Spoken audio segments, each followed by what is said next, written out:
Welcome to the video. I'm going to show you guys how I planted some little baby clone green giants. Now you can see I have them in a row right here, and I went 3 feet from my driveway, and I did that because the property line is about 6 to 8 feet to the right, so I wanted to leave plenty of room for them to spread out on the other side and not have to worry. I kind of had to just split the difference and do the best I can. It'll be about 8 years before that starts to be an issue, and I can trim these things up and keep them nice and trim. I would rather worry about them coming into my driveway than into my neighbor's yard because there's a little more space on the other side. So I spaced them 4 feet out in between each other, but they're 3 feet from my driveway. So there's 4 feet in between each plant, you can see there.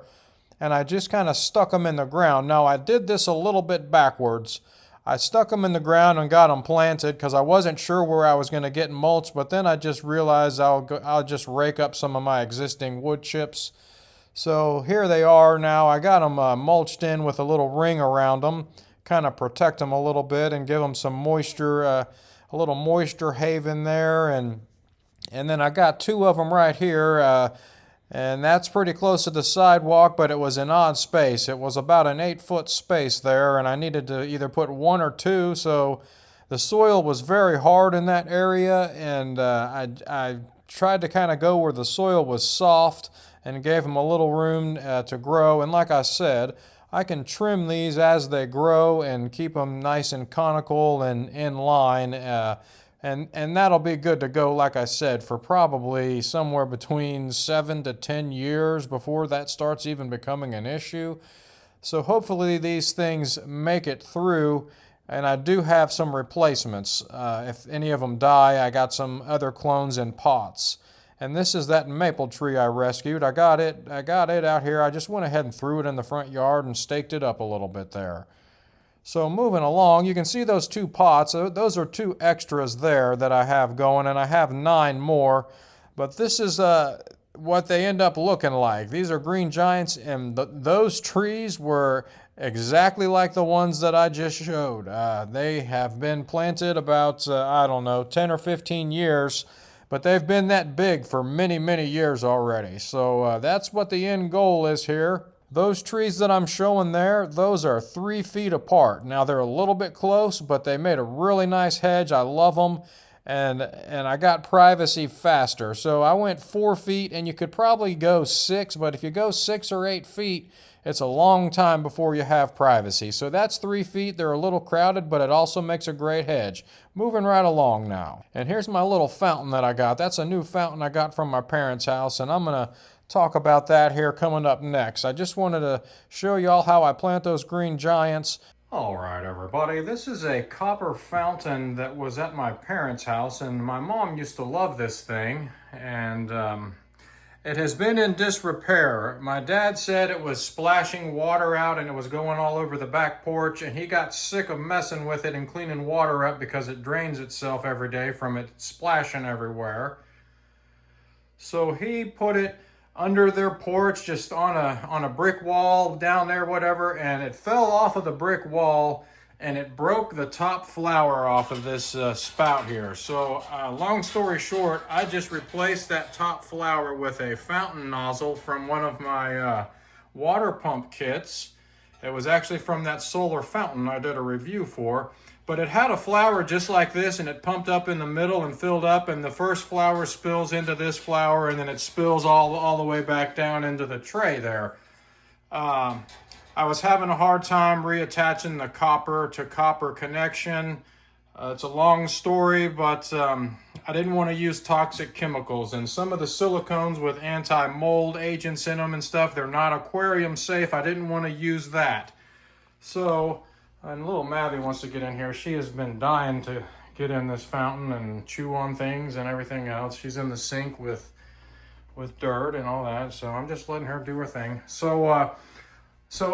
And then I tried to weld the thing, and I had it successfully welded, but welds are made for, and I know I'm not an idiot, I know about welding. I just wanted to try to get some spot welds and make it hold, and I could put some hot glue or something on it. And I had that done, and but welds are welding iron it has iron in it. It's iron ore. I gotta get the cat out of here, sorry. All right. And it would rust over time is what I'm getting at. So if I put a metal product in there, carbon steel and what have you, and a weld, that whole flour would eventually just start rusting anyways, and the welding and everything, and it would be a mess. So I brought it inside and I was cleaning it and it broke off again anyway. So at that point in time, I just said, I'm gonna just stick this little fountain on here. So I did that, and I got it all back. I got a brand new pump down here installed underneath it here, and new pump line installed and all that. And I got it all kind of cleaned up a little. I'm just gonna leave the patina on there because that's what copper is supposed to do anyways.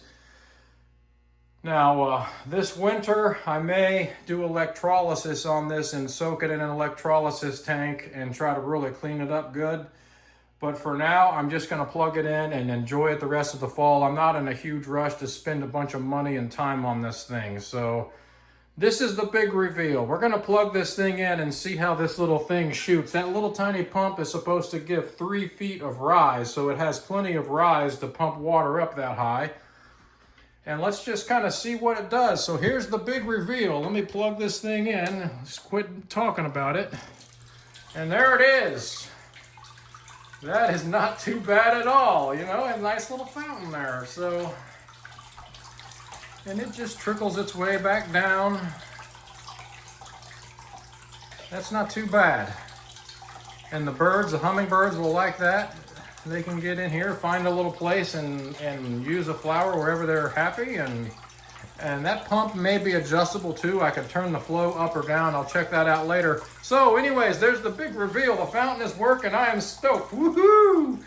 All right, so we'll show this later in the video outside in its final resting place outside, and just kind of show it in the daylight and everything. But that's actually a pretty neat little deal.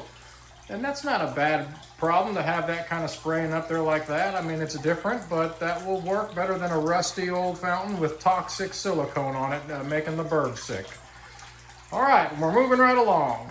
So here we are now with the finished product. That shower head nozzle was spraying too much. It was leaking water all over the whole porch. You can see how wet it is there on the ground. I actually just took it off right before I shot this video.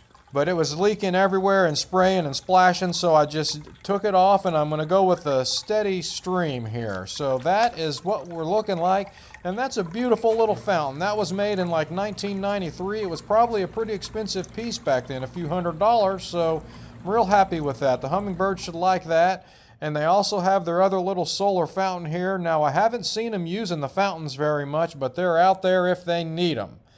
And I still got this fat little groundhog out there. He's doing his thing. I have no idea where he's living, but this is the end of the video, so don't forget to like and subscribe. See you later.